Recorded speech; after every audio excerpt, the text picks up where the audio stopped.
और कोहरा छाया हुआ है। मौसम का ट्रिपल अटैक देखने को मिल रहा है। हाथ कांपती ठंड से जहां लोग घरों से बाहर निकलने से बच रहे हैं, वहीं अलाव का भी सहारा ले रहे हैं। वहीं जम्मू कश्मीर के जम्मू समेत कई जिलों में भी ठंड और घना कोहरा है। दो तस्वीरें हम आपको दिखा रहे हैं, जम्मू और दिल्ली की तस्वीर। घने कोहरे से हवाई सेवा पर भी असर पड़ा है। गाड़ियों की रफ्तार धीमी हो गई है तो कई ट्रेनें लेट चल रही हैं। साल के आखिरी दिन भी जम्मू कश्मीर और हिमाचल के लोगों को गलन और कोहरे से राहत मिलने के आसार नहीं है। बर्फीली हवाओं के कारण कई जिलों में कोल्ड डे का सितम जारी रहेगा, जिससे ठिठुरन और बढ़ जाएगी।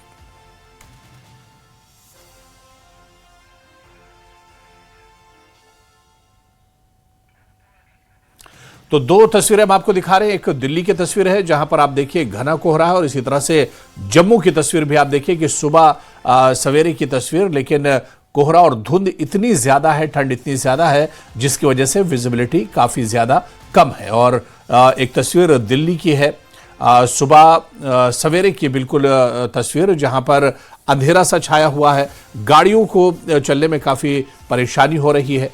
तो शीत लहर चारों तरफ देखने को मिल रही है। और इसके अलावा आप देखिए कि पूरा यूपी या जम्मू कश्मीर और इसी तरह से हिमाचल की बात करें तो यहां पर जबरदस्त ठंड देखने को मिल रही है।